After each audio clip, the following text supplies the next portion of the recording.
Bonjour et bienvenue sur Codable.tv avec François Jolin pour un nouvel épisode, toujours en 3 parties, mais cette fois-ci, petit changement, on va faire le sujet principal au début, comme ça ceux qui cliquent sur la vidéo pour le sujet principal l'ont directement, sans avoir mes humbles avis sur la revue de presse, et ceux qui veulent la revue de presse, et ben ça suit juste derrière. Alors, le sujet principal, c'est bien évidemment le bug de Windows, puisque le vendredi 19 juillet, un bug mondial a planté des millions d'ordinateurs Windows après une mise à jour.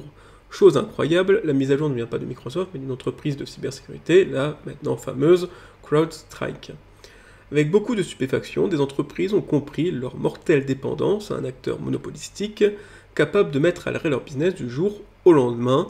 Chaque jour, ils demandent à Microsoft de bien vouloir s'allumer. Sans la moindre stupéfaction, Microsoft s'est rappelé qu'il détient un monopole avec un produit bancal. Chaque jour, il demande à des parties tierces présentes sur Windows, tel le fameux CrowdStrike, de bien vouloir démarrer.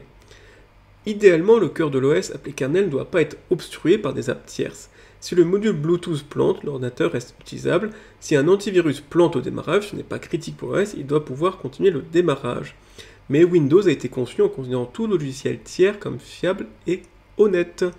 Ce bug est la conséquence de ce paradigme initial que Microsoft tente de colmater depuis maintenant plusieurs années. Par exemple, les virus avaient plein pouvoir avant qu'un système de droit admin demande à l'utilisateur de confirmer certaines actions depuis Windows Vista. Autrement dit, avant Windows Vista, n'importe quel logiciel pouvait faire n'importe quelle action sur l'OS, y compris des choses extrêmement critiques. Depuis Windows Vista, maintenant, vous avez des fois une petite pop-up qui s'affiche en disant « Attention, action critique, êtes-vous d'accord ?» Et vous devez dire « Oui ». Ce simple petite chose était présent sur macOS et Linux dès le démarrage, c'est-à-dire il y avait les droits utilisateurs et les droits admin, et quand un logiciel veut faire des droits admin, il fallait demander à l'utilisateur « Acceptes-tu que ce logiciel fasse des actions admin ?» Windows au démarrage, non, et c'est que sous Windows Vista que ce mécanisme a été mis en place. Si une seule application plantait, l'écran LOS se figeait avant Windows 7, qui donna la priorité aux actions de l'OS avant celle des apps tierces, ce que Windows appelle la session 0 isolation. Ça encore une fois, c'est présent aussi depuis bien longtemps chez Linux et macOS, les apps tournent dans des process séparés, et l'OS a priorité, c'est-à-dire que si une app commence à demander trop de ressources, parce qu'elle est dans une boucle infinie par exemple, elle est capable de freezer totalement l'OS. Or, Linux et Mac ont un système de priorité. Windows a mis jusqu'à Windows 7 pour avoir un système de priorité. C'est-à-dire que si une app consommait toutes les ressources de calcul de l'ordinateur, par exemple en codant mal une boucle infinie, ça faisait freezer l'ordinateur, vous ne pouvez plus bouger la souris, ce qui n'était pas le cas, et ce qui n'est pas le cas encore aujourd'hui sur d'autres systèmes. Bref, Windows n'a pas été conçu pour faire tourner le monde, Microsoft le sait, il apporte quelques changements au fil des ans, mais surtout, il se dédouane de la mauvaise conception de son OS. L'entreprise n'hésite pas à pointer du doigt l'Union Européenne, qui l'a poussé à offrir davantage son OS. Ce n'est pourtant pas l'Union Européenne qui a codé Windows et ses failles béantes, on peut très bien être ouvert et fiable, comme c'est le cas de Linux. Microsoft s'est toujours comporté comme n'étant pas responsable de ses produits ou décisions avec un certain succès. À commencer par sa position de monopole sur les ordinateurs personnels et les suites bureautiques. Apple essuie des défaites juridiques le forçant à proposer des App Store alternatifs sur iPhone. Google doit proposer des alternatives au navigateur Google Chrome ainsi qu'à son moteur de recherche sur Android. Microsoft jouit d'une totale impunité. Personne ne semble lui demander d'ouvrir Windows ou Office afin par exemple que des logiciels Windows ou des documents Office puissent fonctionner sur des alternatives pleinement compatibles. Même son récent investissement massif dans OpenIA n'a pas levé le moindre bouclier d'antitrust.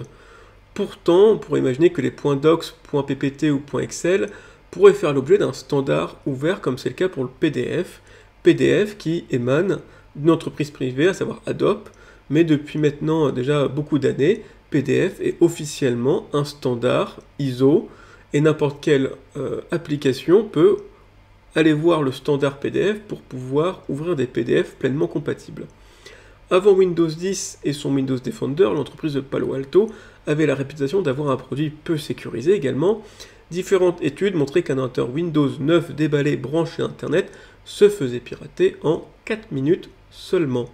Sans parler des nombreuses failles planétaires comme Eternal Blue en 2017, Double Kill en 2018, Bluekeep en 2019, SMB Ghost en 2020, Prit Nightmare en 2021 ou Folina en 2022. Et je pense qu'il devait aussi y en avoir en 2023, même 2024, mais j'ai pas cherché. Aucun système n'est sûr, mais tous les systèmes n'ont pas des failles béantes critiques utilisables sur des millions d'appareils, et ce, tous les ans. Surtout que pour réparer ces failles, il faut mettre à jour rapidement l'OS, avec probablement des déboires comme on l'a vu récemment. Microsoft c'est aussi maintenant un rapport à la vie privée de plus en plus douteux. Windows envoie par défaut tous vos documents en local dans le cloud. C'est du vécu, j'avais installé Windows sur un ordinateur familial, donc j'avais tout décoché, Cortana non, Drive non, non. J'avais dit, j'avais tout décoché, ce qui était coché par défaut, ce qui déjà est plus ou moins interdit. Et quand on démarre Windows, on va dans le dossier local documents, et là tous les documents disparus. Donc c'est comme un ransomware, c'est-à-dire tous les documents disparaissent, et vous avez juste un seul fichier avec écrit « Où sont passés mes documents ?» Donc Windows a le même principe qu'un ransomware, il vous prend vos documents, et il laisse juste un fichier en disant « Où sont passés mes documents ?» Vous cliquez sur le fichier, et Windows vous explique qu'il a tout transféré dans OneDrive, sans vraiment votre consentement, mais pour votre bien. Et ça c'est du vécu lors de l'installation d'un Windows il y a de cela 1 an. Dernièrement, l'entreprise a dévoilé sa prochaine fonctionnalité appelée Recall. Votre écran sera constamment enregistré et analysé par une IA afin de mieux vous connaître. Tout cela semble loin du RGPD, le consentement n'est pas formel puisque les fonctionnalités sont actives par défaut, les données sont traitées sur des serveurs américains. Encore une fois, Microsoft ne semble inquiété par personne. En conclusion, Windows n'a jamais été conçu pour faire tourner des logiciels critiques. Microsoft vous vend son produit, récupère vos données et vous laisse ses problèmes pour lesquels il se déresponsabilise depuis maintenant 30 ans. Le sujet de fond, qui était pas faille, mais ce bug mondial, qui certes est lié à un logiciel de CrowdStrike, mais qui est quand même directement lié, des fois on va dire, à l'amateurisme de Microsoft et de Windows, qui était énorme au démarrage, hein, c'est-à-dire Windows était très mal conçu dès le démarrage. Microsoft tente de mettre quelques pansements depuis quelques années à droite à gauche, mais c'est clairement pas suffisant, et si votre entreprise tourne intégralement sur Windows, la question n'est pas de savoir si Windows va replanter, la question est de savoir quand est-ce qu'il va replanter. C'est quasiment sûr que ça va replanter cette histoire, quoi. Donc voilà, et donc Windows montre très bien que vous pouvez avoir un produit totalement douteux, mais si on a un bon service marketing, ça marche. En fait, Microsoft a compris quelque chose, c'est que entre un produit et l'utilisateur final, c'est pas forcément l'utilisateur qui fait le choix du produit. Et ça, Microsoft l'a compris qu'on peut contraindre l'utilisateur, en fait, l'utilisateur finaux. Donc on peut contraindre en arrosant copieusement les fabricants d'ordinateurs pour qu'ils imposent Windows. On peut contraindre des grandes entreprises en faisant la danse du ventre devant les services achats pour avoir toute la farandole de produits Windows avec Azure, avec Teams, avec Edge et ainsi de suite. Voilà, on fait copieusement les affaires des services achats des grandes entreprises, et à la fin, tout le monde est déçu de Windows qu'il a entre les mains. Parce que oui, Microsoft a compris qu'on peut totalement vendre un produit de merde, étant donné que parfois l'utilisateur final n'est pas celui en fait qui a réellement le choix du produit. Donc on peut très bien corrompre les étapes intermédiaires pour foutre de la merde à l'utilisateur final, sans que celui-ci n'ait vraiment la possibilité d'aller contre. C'est un peu la stratégie Microsoft, et elle marche très bien, et n'hésitez pas à refaire pareil, hein, ça fonctionne très bien, mais à la fin, vous avez des utilisateurs vraiment pas contents de votre produit, mais bon, l'argent est dans votre poche, on va dire. Place maintenant à la revue de presse. Donc on va commencer un peu en 2 parties. Première partie sur l'assassinat de Donald Trump et le silence radio total. C'est-à-dire aucune enquête n'a été faite, aucun élément, la CIA dit elle-même n'a pas à avoir la moindre donnée sur le tireur en question. Les médias n'en parlent tout simplement plus. Alors moi je pense que si ça aurait été Biden, on aurait encore aujourd'hui des unes disant que la démocratie est menacée, que le fascisme est à nos portes. Mais dans le cas de Donald Trump qui a une tentative d'assassinat, on n'en parle plus. Aucune enquête non plus. Moi je vous dis clairement les choses. Je pense que c'est le FBI qui est derrière, pour la simple et bonne raison que le FBI est en guerre contre Donald Trump ouverte, et c'est réciproque. Ça a commencé durant l'élection de 2017, où le FBI disait lui-même que l'élection était déjà manigancée par par Poutine qui fait des fake news disant que Joe Biden était sénile. C'est-à-dire que le responsable du FBI disait durant l'élection 2017 que Poutine fait une avalanche de fake news disant que Biden est sénile. Bon, vous voyez que tout a mal vieilli dans ses propos. Quand il a été élu, évidemment que le FBI s'est joint aux démocrates pour essayer de faire un impeachment comme quoi Donald Trump était une marionnette de Poutine. Le FBI, il a dit clairement, hein, ils ont les preuves, les preuves n'ont jamais été avérées. Le rappeur Mueller a totalement discrédité ça, suite à quoi Donald Trump, lui, a tout bonnement licencié le chef du FBI, aussitôt dit, aussitôt fait. Et ensuite, après, dans la bataille, ça a été un peu la précédente élection, où en fin de compte, le FBI a sciemment censuré l'affaire de l'ordinateur de Hunter Biden. Hunter Biden, le fils de Joe Biden, a un ordinateur qui peut le mettre en cause pour avoir une peine pour l'éternité aux États-Unis, hein, avec tous les trafics dans lesquels il s'est donné. Le FBI a directement fait pression sur Twitter pour cacher cette affaire. Donc une fois de plus, le FBI n'était pas très Trump. Et la dernière en date, je dirais il y a deux dernières en date, les midterms en 2022 avec Donald Trump, des documents top secrets étaient dans le bureau de Donald Trump, dans la maison de Donald Trump, des documents top secrets sur les armes nucléaires mettant en danger la sécurité nationale, c'était les propos exacts, hein, ce que je cite. Résultat, le FBI est allé avec hélicoptères blindés et chaînes d'information perquisitionner en grand Donald Trump juste avant les midterms, histoire de flinguer son image, ce qui a plus ou moins réussi d'ailleurs. En fin de compte, aucun document sur des armes secrètes nucléaires, patata, mais un dossier sur Macron. C'était ce qui était dans la maison de Donald Trump, un dossier confidentiel sur Macron, dont Macron lui-même a dit qu'il aimerait avoir les informations, qu'avec grand plaisir, il aimerait avoir les informations. Et bien écoute, pour une fois, je suis d'accord avec Macron, moi aussi j'aimerais bien avoir les informations de ce qu'a récolté Donald Trump sur Macron. Et enfin, la dernière, on va dire, carabistouille de FBI envers Donald Trump, toujours pareil, le FBI s'est aligné avec le démocrate pour que Donald Trump ait 30 chefs d'accusation, il me semble, parce qu'il s'est tapé une pute, enfin une escort girl, voilà, il est sorti avec une escort girl, et 2, il a demandé à son avocat de payer l'escort girl pour son silence. Donc ça lui avait eu 30 chefs d'accusation, et devinez évidemment qui, dans cette affaire, était encore une fois arrivé tambour battant, hélicoptère, blindé, chez la maison de l'avocat pour tout prendre et trouver des preuves de ce paiement afin d'inculper Donald Trump d'être dedans. Le FBI, encore lui. Donc, entre Donald Trump et le FBI, entre Donald Trump et le Parti démocrate, c'est une guerre aussi ouverte, mais j'ai envie de dire, la guerre entre partis politiques aux États-Unis, tous les coups sont permis. Par contre, le FBI, lui, doit avoir une certaine neutralité qu'il n'a absolument pas envers Donald Trump. Donc à mon sens, ils ont tenté de le tuer médiatiquement avec l'affaire Poutine ou l'affaire des documents confidentiels. D'ailleurs, les documents confidentiels, Biden en avait aussi, mais Biden ça a été classé sans suite, sans envoyer les hélicoptères, hein, je précise. Alors que Trump, ça a été vraiment en live à la télé avec sa maison perquisitionnée par des blindés, quoi.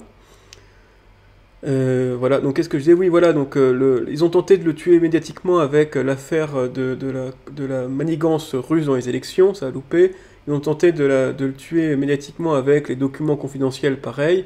Ils ont tenté de le tuer juridiquement avec l'affaire de l'escort girl qu'il a payé pour son silence, ça a loupé. Bon bah là, ils sont passés au plan B. Le plan B a été de faire tuer pour moi Donald Trump, ça a loupé, de peu, c'est vraiment pas de bol pour eux. Et donc vous pouvez maintenant voir des unes qui arrivent, puisque le plan C maintenant est en marche. C'est-à-dire, bon, on arrête de casser du sucre sur Donald Trump, on voit que ça marche pas, même les balles dans la tête, il les esquive. Donc on range Papy Biden à la morgue, je pense, pour bientôt. Ils vont le tuer, hein. Je pense qu'ils vont pas laisser Papy Biden devenir sénile et peut-être raconter ce qui se passe. Hein. Je pense que Papy Biden, ses jours sont comptés, le pauvre. Et donc, Papy Biden, là, il est totalement disparu des médias. C'est comme si, voilà, du jour au lendemain, on a dit qu'il était sénile. Félicitations, ça fait des années qu'on le voit. Et on ne le voit plus, c'est-à-dire, il est fini. C'est fini pour lui.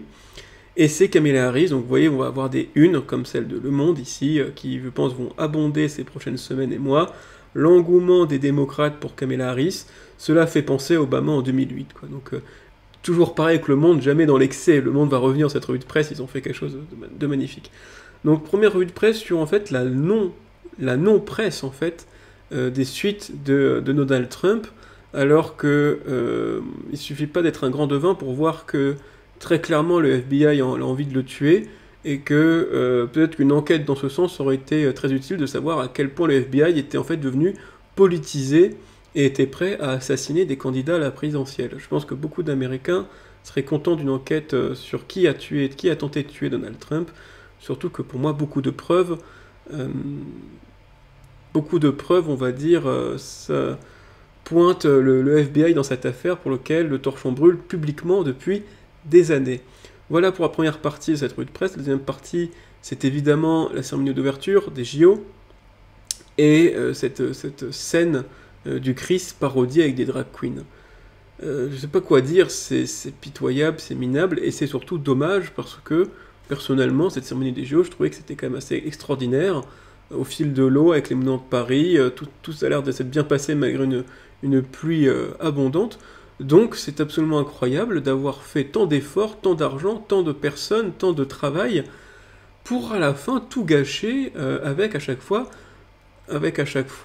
ces gentilles personnes de gauche qui sont là toujours pour nous éduquer.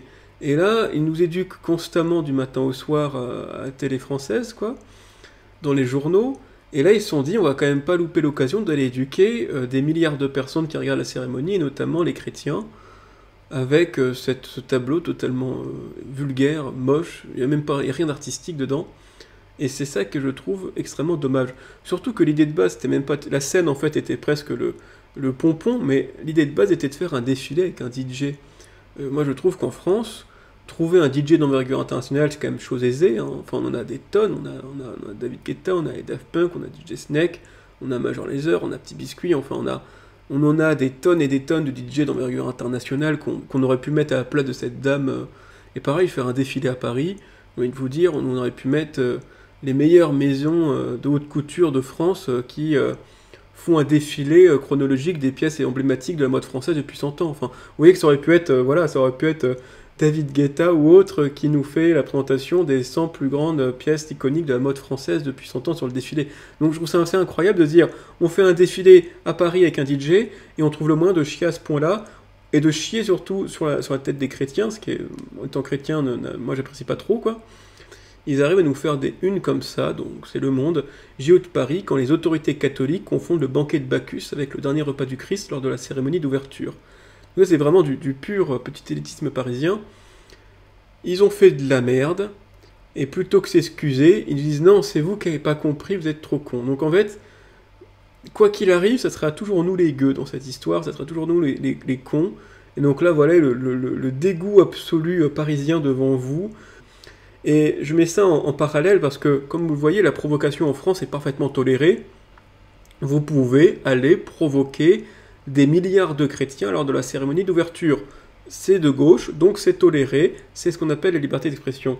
Mais cette même semaine, C8 a fermé l'ARCOM, donc on va dire la censure étatique de la télé, a tout bonnement fermé C8 parce que Cyril Hanouna, avec son émission TPMP, était trop provocatrice, trop dissonante sur la TNT.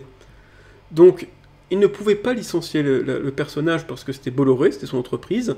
Il ne pouvait pas déprogrammer non plus l'émission puisque c'est Bolloré, c'est son entreprise. Mais ils ont donc fait ce qu'ils pouvaient faire, c'est-à-dire retirer à Bolloré le droit de diffuser C8 sur la TNT. Donc vous voyez les deux poids deux mesures où les gauchistes, encore une fois, c'est ce que je dis dans la vidéo, l'extrême droite expliqué pour les nuls, la liberté d'expression version gauche, c'est que quand c'est des sujets de gauche et c'est pour la gauche, vous pouvez vous lâcher à un niveau au point d'aller insulter des chrétiens lors de la cérémonie d'ouverture des Jeux Olympiques. Par contre, une simple émission sur la TNT qui fait désordre et qui ne va pas dans le sens que veut le gouvernement et la gauche, elle, on déprogramme toute la chaîne pour s'assurer de bien la faire taire. Donc voilà un peu pour cette revue de presse Codable, donc le silence total de l'enquête sur l'assassinat de Donald Trump, et on sent que personne n'a envie d'aller regarder la chose, et pour cause, moi en tant qu'on va dire honnête citoyen qui regarde l'actualité, je vois bien qu'un beaucoup de faisceaux pointent vers le FBI, et donc on préfère ne pas trop faire d'enquête dessus. C'est les cérémonies d'ouverture qui étaient pourtant une réussite, moi je trouve, qui étaient quand même assez extraordinaires, mais gâchées d'une manière absolument incroyable. par cette idéologie de gauche qui est carrément déviée dans le wokisme le plus total. Pourquoi? Personne ne leur demandait, ça a flingué la cérémonie, c'est vraiment dommage. Donc voilà pour la revue de presse, place au projet. Donc j'envisage de faire, la prochaine émission va être 100% IA, et je vais vous montrer des projets IA que j'ai fait ou que je suis en train de faire, notamment un projet de chatbot maison, notamment aussi je me suis entraîné à l'IA musicale, je vous montrerai un peu la chose si c'est pas trop dégueulasse, pour l'instant c'est moyen on va dire. Mais les projets actuels c'est UseTool, donc ça consiste, encore une fois, c'est un petit service internet, donc c'est une plateforme cloud qui tourne sur internet, et que vous pouvez paramétrer pour mettre en place un abonnement en crypto-monnaie sur votre site web. Donc vous pouvez paramétrer UseTool sans toucher à votre site web, vous configurez juste le nom de domaine en fait, dans les configurations de nom de domaine, vous mettez quelques configurations et ça va permettre aux personnes d'accéder à votre site web normalement, mais de pouvoir, si vous le souhaitez, rendre payantes certaines pages. Donc c'est un paiement à l'heure, c'est UseTool, hein, utiliser un péage, c'est ça la traduction. Donc ça permet de mettre une sorte de péage sur certaines pages de votre site web, et ce d'une manière facile, sans trop de choses. Il sort d'un hackathon, et donc il est toujours dans son jus un peu hackathon, c'est-à-dire il est moche. Voilà. Et c'est pas le tout d'avoir un produit, il faut surtout bien le vendre. CF Microsoft en début de vidéo. Donc là je me suis lancé en fait dans embellir UseTool pour le rendre plus sexy afin que des personnes non geek ou moyennement geek et non crypto s'approprient le projet et n'aient pas l'impression d'arriver sur un dark web en regardant UseTool quoi. Voilà, donc je vous tiens au courant et je pense que la prochaine vidéo ça sera sur l'IA où je vous montrerai quelques projets d'IA, ce qu'on peut faire avec l'IA dès aujourd'hui. C'est assez intéressant. À très bientôt.